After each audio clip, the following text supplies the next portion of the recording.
Guys welcome to my channel and sweet Rudra लाफी blog को आज मैं बन जाऊँगी चिकेन बिरयानी। तो आसते देखी ना आम चिकेन बिरयानी होममेड स्टाइल केमती बनूँ। तो ये मुझे कड़े को गरम हवा छाड़ देती। तो गरम होगापर मुझे तेल आड कर दूची। तेल गरम हो सारापर मुझे गोटा बिरयानी मसला रखी जोटा को मुझे आड करी। तो मुझे तेजपत्र आड करी केवल भात में पकाइए मुझे ग्रेवी बनिया आड करूनी। तो तेल गरम हो सारानी से पकईली गोटा डालचीनी से पकईली आमर बड़ इलायची छोट इलायची भी पकई। तो आपको किसी समय तेल फ्राए हाँपाई छाड़दे जमीक स्मेल सब ऑयल आब्जर्व कर नब। तो तेल गरम हो सारापर सब हो सारापर भजा आड कर पिज को आम फ्राए करेंगे जमीक तार कलर ब्राउन है पर्यटन से फ्राए करवा। तो ये पिज आम फ्राए हो सारी मु चिकेन को ऑलरेडी मिक्स कर रखी थी। तो मु चिकेन रे मिक्स करी जिंजर गार्लिक पेस्ट गरम मसला चिकेन पाउडर बिरयानी मसला दही। तो ताको मैं मैग्नेट कर आगुआ रखी थी काश्मीर चिली पाउडर एक पकई। तो ताको मैग्नेट कर ऑलरेडी रखी जोटा कि मैं आड कर देती। आउ गोटे गैस रे आमे गोटे डेक्ची पानी रखा जोटा कि आम भात बनइबा। तो भात को मुझे ऑलरेडी सोक कर रखी देती चाउल को। तो ये किछटा खड़ा मसला पकई दूची। तो खड़ा मसला पकई सारापर आपको घोड़े रखीदे बॉयल आसा छाड़दे। तो एपटे देखा आमर चिकेन केमती। तो देखते चिकेन रो कलर केते सुंदर देखा जाउची। देखिए आपण आमर चिकेन केते सुंदर देखा जाउची। तो जदि आपण मो चैनल फास्ट अच्छे चैनल को सब्सक्राइब करनी। मो चाउल को ए अधा घंटा पूर्व रखी सोक करके। तो ये डेक्ची पकईदे भात को 5 मिनट फुटापी छाड़दे बॉयल हाँपाई। तो आम चिकेन रेडी हो जाइए चिकेन ग्रेवी। तो मुझे गोटे टप्रे मो बॉयल जो भात हो सारी। तो भात को पकईदेवी साइज रे चारिआडे जमी देखा बहुत सुंदर लगे।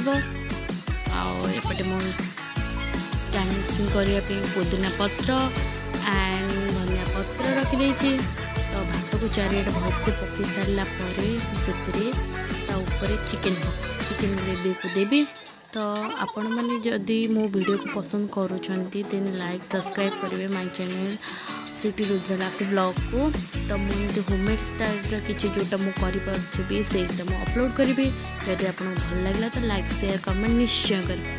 तो मैं चिकेन ग्रेवी को आड करदेली भल भाव। तो यहाँ हो सारापर मुझे तो ऊपर लेयर आ गोटे भात लेयर देवी चाउल पकईकी।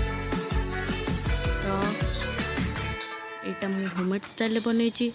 यूट्यूब रे समस्ते विभिन्न वेराइटर कर चिकेन बिरयानी पकाते बट मुझे होममेड स्टाइल केमती एक्चुअल कर पकई। जदि आपन को मोर वीडियोटा बहुत भल लगे कि भल भी लगे तो देन लाइक शेयर सब्सक्राइब निश्चय करेंगे। तो ये मुझे गार्निशिंग कर दूसरी पुदीना पत्र कि धनिया पत्र पकईदेवी।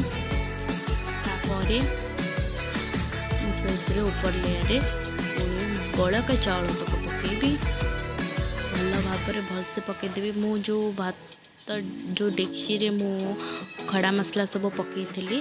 तो से खड़ा मसला मुझे किसी काढ़ी जदि आपन को पसंद नुह देन खड़ा मसला आप काढ़ी पारे। खाली चाउल को आनिकी अल्प होता चाउल को आनी पकई पारे।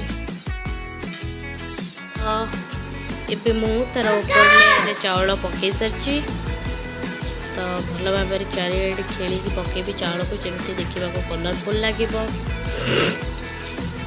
बेटर लगे। तो आपन को जब भल लगे मो रेसिपी तो निश्चय कमेंट लाइक शेयर करेंगे। मुझे पिज को ऑलरेडी फ्राए कर रखी देती छाणिकी। तो भात उपर मुझा को पकईदेवी पिज को तापर पुदीना पत्र धनिया पत्र को देवी। तापर एवरेस्ट चिकेन मसला रखी पकईबी। तापर फूड कलर रखी पकईबी मुझे ऑरेंज कलर पकई। आप चाहिए जेकोसी कलर नहीं पारे। तो ये आमर होगला चिकेन बिरयानी रेडी बसवाई गैस रे। तो मुझे गोटे तावा गरम कर ऑलरेडी। तापर टप को बसईदेवी ता ऊपर मु रखापी डम्बल रखी जोटा गैस जीवन आप चाहिए अटा गोला को चार साइड दे पारे डान टाणा chicken is ready chicken biryani is ready देखिए पारे केते कलरफुल देखा जाए चिकेन बिरयानी वीडियो भल लगे then like subscribe my channel thank you.